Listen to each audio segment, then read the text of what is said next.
More than 90% of the world's trade travels by sea. As a matter of fact, life as we know it today depends heavily on the maritime environment. In Africa, as in the rest of the world, the maritime domain is the lifeblood of the economy and in many cases central to both food security and food sovereignty. On the program today, we will be discussing piracy on the Gulf of Guinea, the recent attacks that have been happening on the water, how it has curbed and its impact on the continent's economy. We have a background of the situation for you in this intro package. Maritime piracy in the Gulf of Guinea has become one of the world's greatest maritime challenges. The last decade has seen some of the biggest criminal stories happen on one of the most resource-filled water bodies in the world. With a large part of the Gulf of Guinea covering African countries, the rise of pirates has tested the limit of many African governments. National governments have stepped up security in the water region as they continue to improve their naval presence and surveillance. While attacks have since reduced, the latest incident blots the growth in security seen in the last 2 years. Pirates some days ago attacked and boarded a Danish-owned ship in the Gulf of Guinea. Denmark, a massive country in the shipping business, has seen a level of security withdrawn on its ships since the Ukraine war broke out. The attack happened on Saturday, about 140 miles west of Congolese port, Point Nord. Although many countries are involved in the security of the Gulf of Guinea, an attack like Saturday's shows there's still more work to be done in improving maritime security in the region. The Hydra-headed nature of the attacks raises further inquiry into the operations of countries on the Gulf of Guinea, and with the abundance of resources found across its coastline, there is a need for more holistic evaluation of current challenges, how to solve maritime problems, and end piracy, if possible. I have joining me on the program today Captain Alfred Oluwasegun Oniye, a security expert and seafarer, all from Lagos State, Nigeria. And also joining me is Dr. Ignatius Ikechukwu Uche, CEO Regitt Consulting Services Limited, joining us from North Carolina in the USA. Thank you for your time, gentlemen. Thank you, my brother. All right, I would like to start off with you, Captain Segun. Of course, I know that, you have many years of experience and you've traversed many oceans. Now, the Monjasa case is one of the many cases along the Gulf of Guinea. Can you please give us an overview of what the situation is around the Gulf of Guinea when it comes to security of sailing vessels? To start with, let me first of all tell you thank you for having me on this program this evening. But the first thing remains that before you can think of providing a solution to a security problem, you should ask yourself, what are the causes of this problem? And we are not really tackling the causes of the problem, but we think we want to put an end to the problem. To be frank and to be sincere with you, as a certified anti-piracy security expert, I can boldly tell you, and I've said it before and I'll still repeat it, piracy problem is not you can put an end to when it comes to Gulf of Guinea, because the people involved are high-profile personalities that becomes a political business. And how did they do this? You said they are high-profile personalities. High-profile personalities. It's not a business for babies. Okay. A PhD holder in maritime security and safety management and a PhD holder in counter-terrorism. I have sailed this water several times and I presently serve under the American agency as an anti-piracy. I have led several operations within the Gulf of Guinea. 2020, I was at Port Nord. I was shot in Port Nord and Matadi, covering the security job for America. So I can boldly tell you what is happening within the Gulf of Guinea. I thought enough to arrest these boys, but the first thing remains that who are their sponsor? Who owns the vessel? Who bunkered this vessel? And mind you, these guys don't stay at sea. They stay on land. They only operate at sea. So the crime in the piracy crime in the Gulf of Guinea is an organized crime. So when I say it's a crime, we call it white collar crime. And when I say it's a crime for the high profile personalities, because they create unemployment, and when these boys are unemployed, they give them what they need to survive. The pirates in the Gulf of Guinea are survivors. 90% of them don't like the job they do. They are not happy. But the first thing remains that they see it as the only option that they have to survive. They are survivors. When they kidnap any crew, the next thing they do is you pay them and they release. That is not survivor. They don't kill. They don't. All right. And the point you ask them, and when you ask them, what are you doing? They will tell you, we are jobless. We have family to feed. So who are the people sponsoring them? Once they arrest them, that will be the end of the case. Nobody investigates. Because the people involved will tell them, hey, I don't want you to go ahead. I don't want you to investigate this case further. And mind you, you will not even operate within the Gulf of Guinea without some security agency being involved. No, you will not, because there was great demand for their supply. Man, you are getting to a state where you cannot even stay within the Gulf of Guinea without having the security on board your ship. So it has become business. So when there's no security in the Gulf of Guinea, my point still remains that how would those people who are trading on security boats, how would they sell? How would they make money? So they use this attack to create demand for their supply. So it's a business for the top notch, and we need to get to the root of it. And that is my own point on this. I must tell you, the baseline for this is just because of the unemployment rate that is so high in the maritime industry, that is so high among the seafarers. All right, Captain, you've made some very strong, assertions right now. You said that much of what is going on there in terms of the piracy activity, can be linked to very high-profile personalities, in your words. But I want to move to our other guest, that's Dr. Ignatius Ikechukwu Uche, who also is actually a security expert too. Dr. Ignatius, straight to you, the Western and Central African coastlines seem the most affected by these pirate attacks. What makes this particular region a hotspot? Thank you. I will start by saying that the bees will go where there is honey. And the Gulf of Guinea region is the honey pot of maritime activities.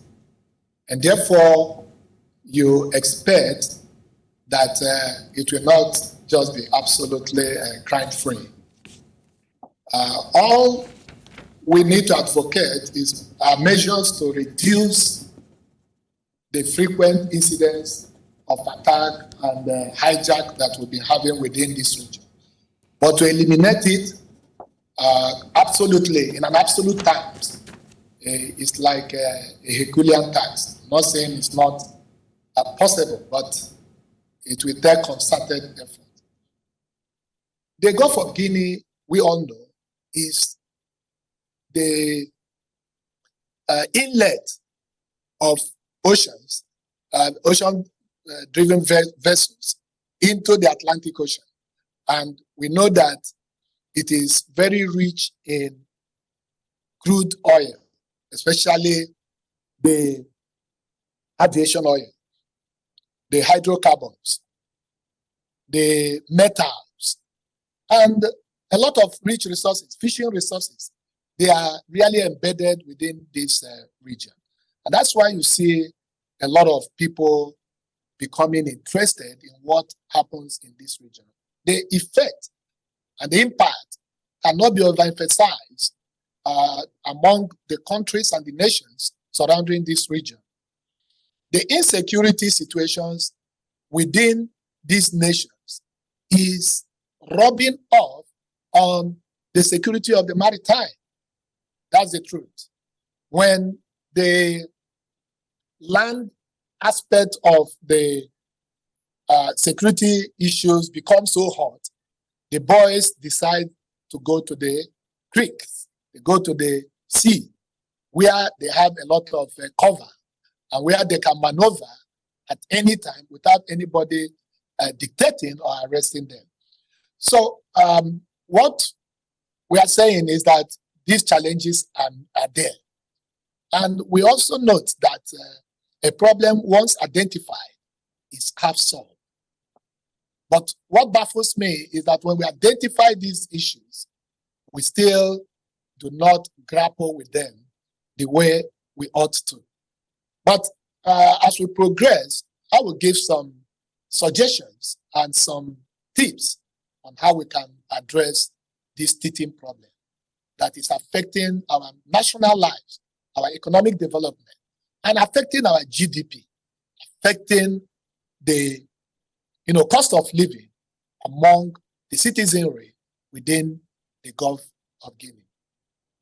So much. We'll get back to some of the, of course, solutions that you have. But I want to go back to you, Captain Oluwasegun. I mean, you have been at sea for quite a number of times. You have vast experience, in these things. Now, the Gulf of Guinea over the years is notorious for pirate attacks on vessels, a dreaded point for many seafarers like yourself.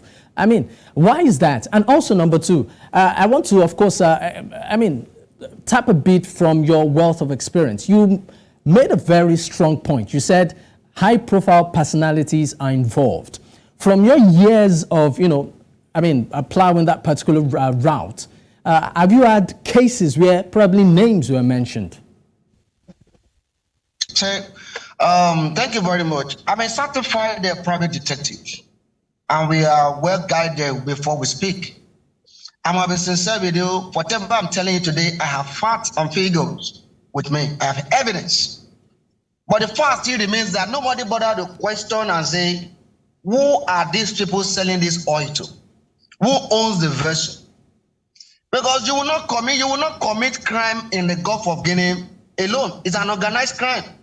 And you have to carry along some security agency. Another question I ask myself is, a senator who bought 2, 3, 4, 5 security boats for chartering is for what? You think he will buy the security boat and allow it not to work?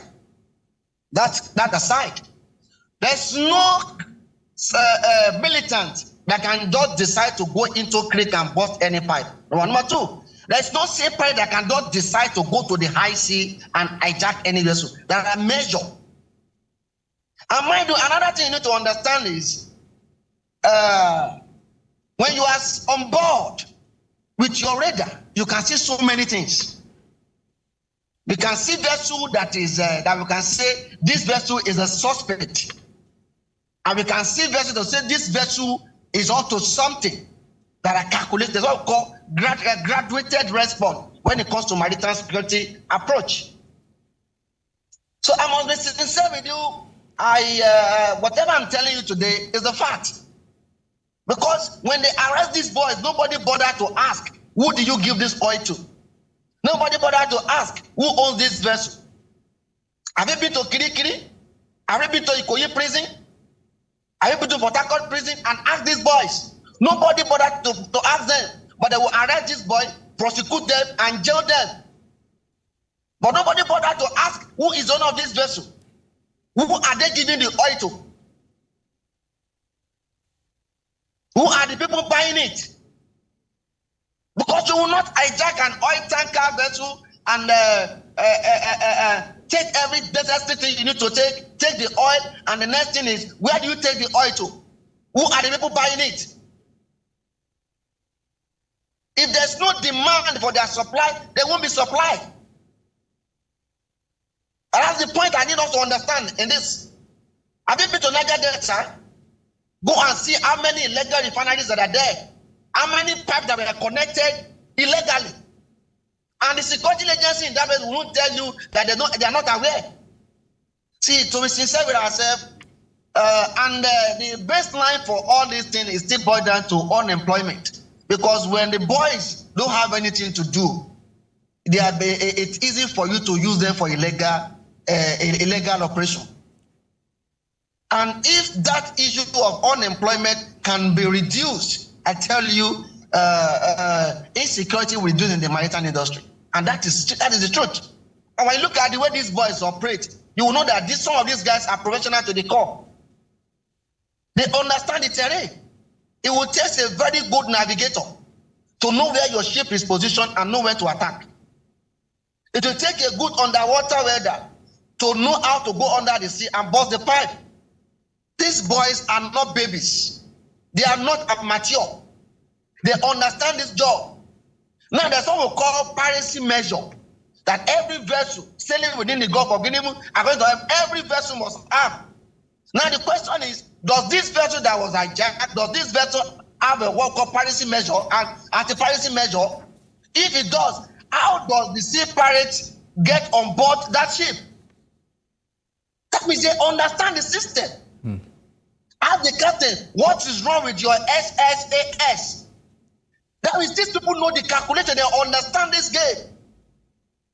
So it takes somebody who understands the ship operation to hijack the vessel. It takes somebody who understands it. And how do they know that this vessel is positioned at that spot? All right, Captain. I need to come in there. I need to come in here a bit. I mean, still on your line of thought. Now, some of these pirates, from what has been observed, some of them operate highly sophisticated weapons with so much mastery. You know, one would want to ask, just like what you said some of them are professionals. How is that possible? Where do they get these weapons from? Now, that is the point. When I say it's a high-profile business, it's a personality business, you think I'm just talking. It's not a game for one country. How did they get this weapon? That's the point.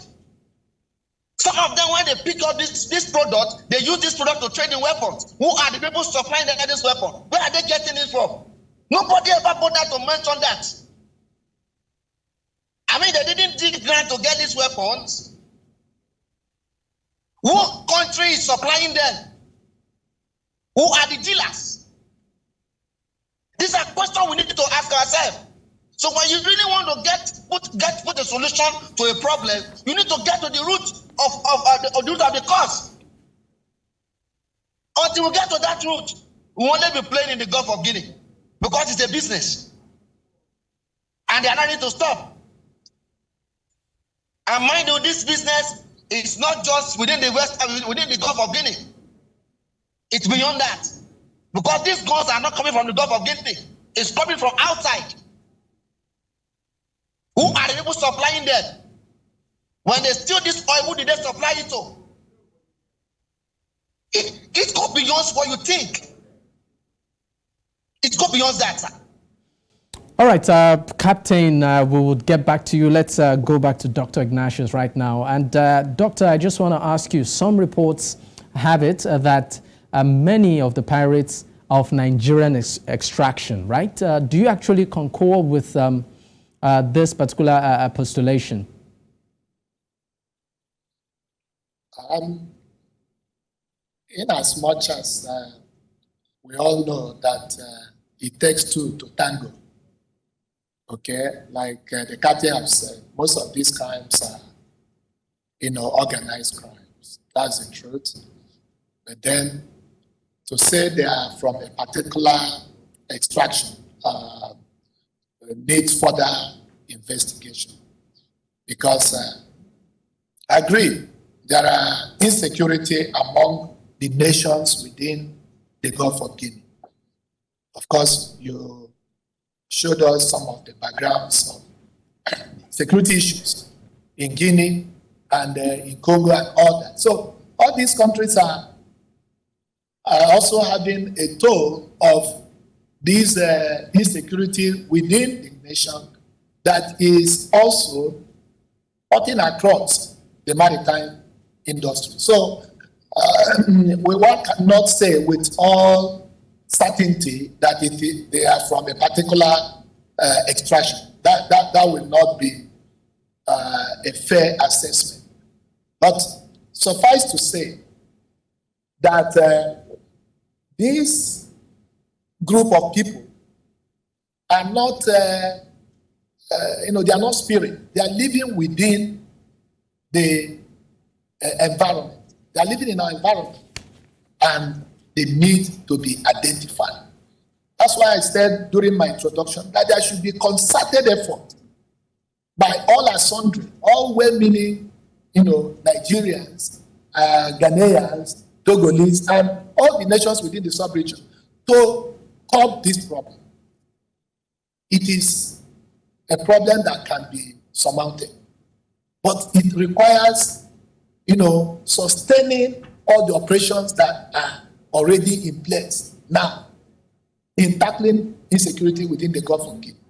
We know about the Obangame operations. We know about the 30 days operation at sea. We know about the Krimgo operation, the joint task force operations. So what result are we getting out of all these, operations? I think that's what we'll be looking at if we want to tackle this hydra-headed issue that we are discussing today. All right? I know about the 30 days operation at sea, and I queried that operation. How do you just tell us that you want to show your presence at sea for 30 days? What happens to the rest of the days of the year? You see, that is routinized patrol. And the boys also know that this is the time you are coming at sea. And they stay away. The moment you leave, they come back and they continue their, this act of piracy and sea robbery, they are becoming evolving. And they are, billion-dollar, crimes. And people are getting into it with all sort of alacrity. You asked how are they getting these arms. You are aware that there is proliferation of arms and light weapons within and among the nations within the sub-region. So the arms are in the hands of the boys. And like the captain said, these boys are hungry. And I kept on saying that unless the boys are sleeping or are snoring, the rich will not sleep.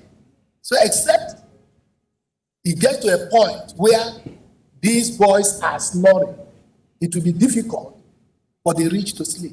So for the rich to sleep, the boys must be snoring. All right, so that is the problem. We need to address the issue of unemployment. We need to address the issue of weak governance. We need to address the issue of weak legislations. When these people are caught, what is the punishment? And what is the fine? And to what extent are they logically, handled within the legal system?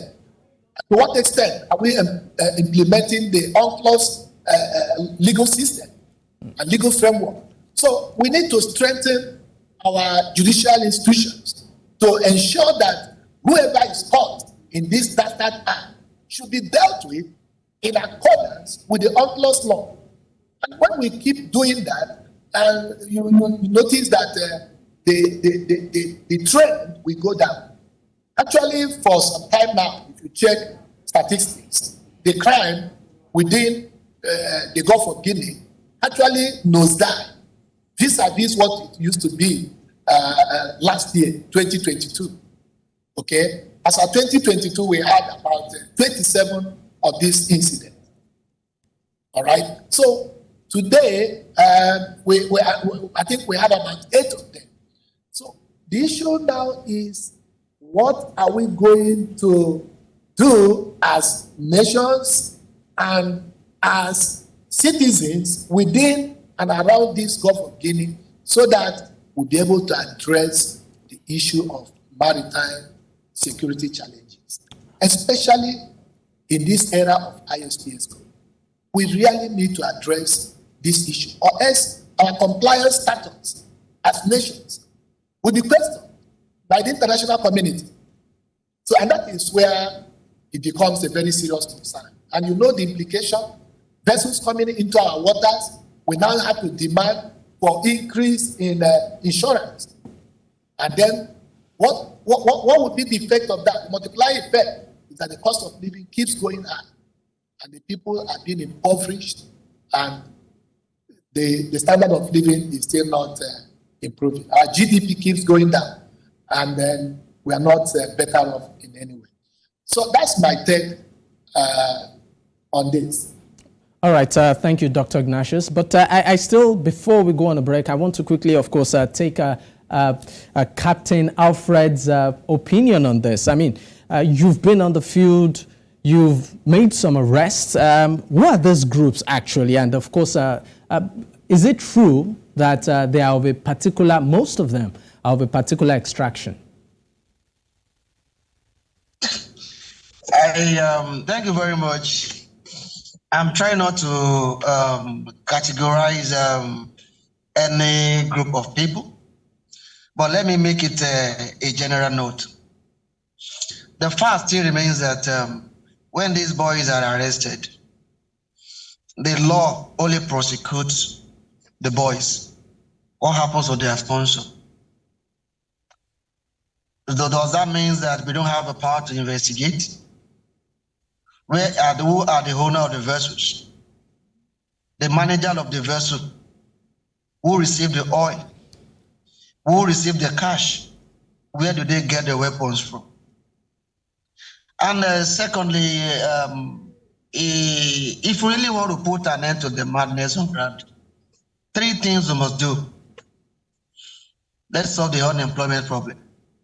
At least it will reduce this madness drastically. 2, have you ever bothered to ask why African countries find it difficult to have a coast guard that will take care of all their backwater? There are some strong forces who are fighting against that, because normally Coast Guard is supposed to complement the effort of the Defense Navy in the Gulf of Guinea. The Coast Guard take care of all the backwaters and enforce the convention. So if you build the security at the territorial water or at the high sea, you won't be able to build the security at the backwater. So they complement their efforts. 3, have you ever bothered to ask yourself, why is it difficult for us to have a central control center, a central control room that will have a radar for us to see everything that is happening within the Gulf of Guinea? Because maritime security has gone beyond putting gunboats on the sea and be patrolling. We call that acrobatic display. You can sit in the comfort of your room on your laptop, and you will monitor everything that is happening in your water. You can see everything, even when the pin drops inside the water, you will see. So when you see that, when you have that in the control room, that you can see everything that is going, every activities in your region, it will be easy for you to monitor anything. At that stage, when you suspect anything, all you don't need to do is send a signal to the Air Force, give them the coordinates, what is also latitude, what is also longitude. There's a suspect there. Or you open a communication with that suspect. All right. The reason why it's difficult for us to do. There are some strong forces that will not allow such method to be implemented in this part of the world.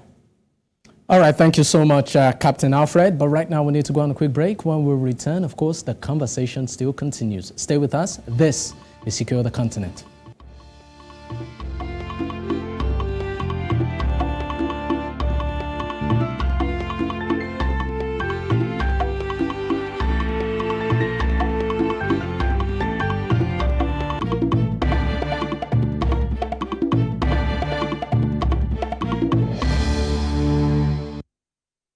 Thank you for staying with us. If you're just joining us, this is Secure the Continent, and we have been discussing the security situation on the Gulf of Guinea.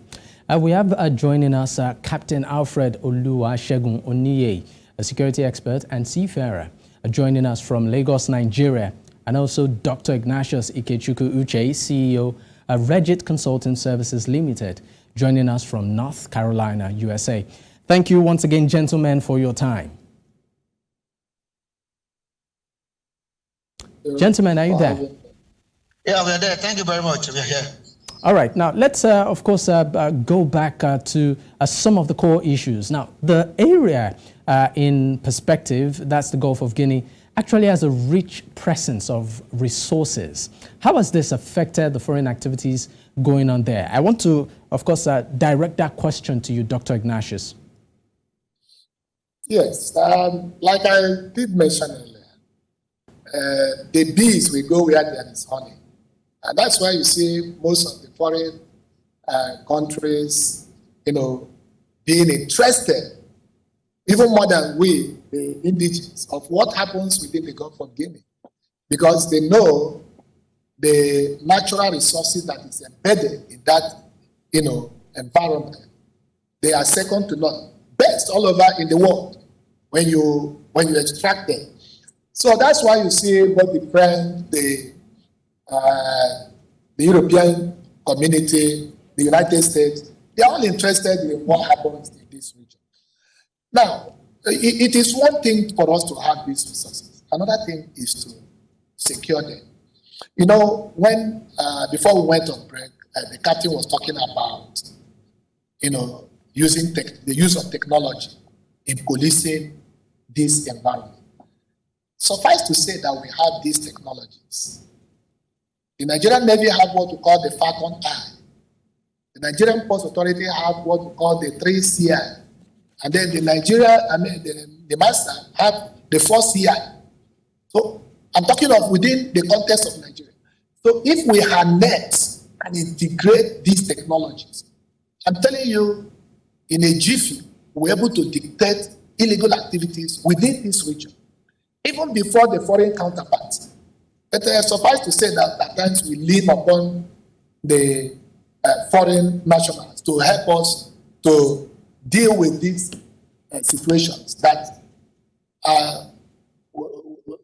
are within our confine to deal with. So that's the issue. We need to have a holistic, integrated, and of course, a comprehensive and standardized security mitigating measures in order to address this problem. Because the problems are already identified, but we really need to address them. So that's my take. And in addressing them, I will advocate and suggest, like Captain said, the establishment of a Coast Guard, a regional Coast Guard. But before I do this advocate, let me say it will be dead on arrival. Because the navies will not want to hear that there is another agency that will be competing with them in terms of securing this domain. Because they feel that it is their inalienable right, constitutionally, to protect the waters. So establishment of a Coast Guard will help. And not only that, establishment of a joint task force, that is effective. I'm not talking of just moribund committees. We've had a lot of them. I'm not talking of just setting up task force. I mean functional task force that will show their presence at sea 24/7. We'll be able to deal with all these teething challenges within the Gulf of Guinea, and also merging all the security forces that are at sea, bringing them together under one umbrella. Let's see ourselves as working towards the same goal.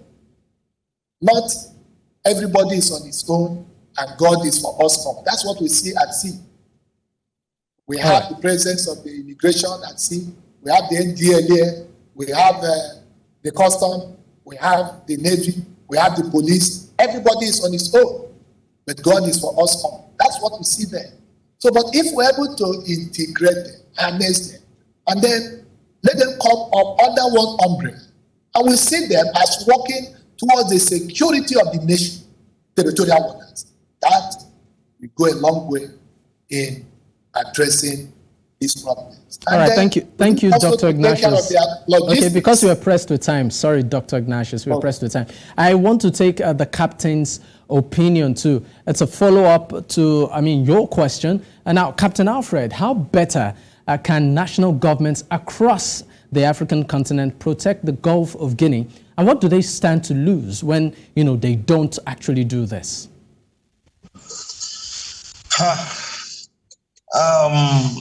As I've already said, it's necessary for all of them to speak one voice. And when I say one voice, they need to have a central control room where they can monitor every activities in the Gulf of Guinea. And it's not just for one country. Gulf of Guinea is not that big. From my phone here, I can tell you what is happening in the English water, because this is my job. So if a small man could do that, now tell me, why is it difficult for a nation and a continent to do? No. So they stand to lose a lot, because we are losing so much money in this industry. And mind you, the maritime industry is the economy there it's not yet tapped. What we are still tapping is just like 2 to 10%. No investors want to come into an industry where it's not safe for their business. So we are losing a lot. A lot. A lot. So the first thing remains that we need to have a central control center, a central control unit, where we can monitor, stay in one room and see everything that is happening within the Gulf of Guinea. It's happening in America. You can hardly see a gunboat in America just moving around the water, unless you just want to do a show of force. With this control center, you can see everything in your water. Everything. So why in Nigeria, you can see what is happening in the Congo. You can see what is happening in Ghana. You can see what is happening in Togo. You can see what is happening in Benin. And there will be an effective communication. When you open a communication with any suspected vessel and is not responding, then you open a coordinates with the gunboat and the aircraft. Go to so nautical mile, so latitude, so longitude. There's a threat there. When they take on an eye, they put an end to that madness. Why is it difficult for us to do here? I tell you, this is the best solution, but I can categorically tell you there are the strong forces who are behind this crime in this region will not allow it. And these strong forces are also being financed from outside. It's not within the Gulf of Guinea alone. Because these weapons are not coming from the Gulf of Guinea. They are coming from outside the Gulf of Guinea. So if you are going to do this, you will spoil business for even people beyond the Gulf of Guinea that the country was not even mentioned. All right, thank you for your contribution, Captain. But I'll get back to you. I want to go back to Dr. Ignatius right now. You made a statement, you said that there is actually a decline in piracy activities recently along the Gulf of Guinea. I want to buttress that with a particular report by the Maritime Information Cooperation and Awareness Center that actually said that there was actually a decline in piracy activities. They even gave an instance where 3 ships were attacked in the area in 2022 compared to 26 in 2019. Now, what do you think is actually responsible for this particular decline, and how can African countries build on this achievement? Yes, the various operations that have been ongoing have actually helped in reducing this threat. That's the truth.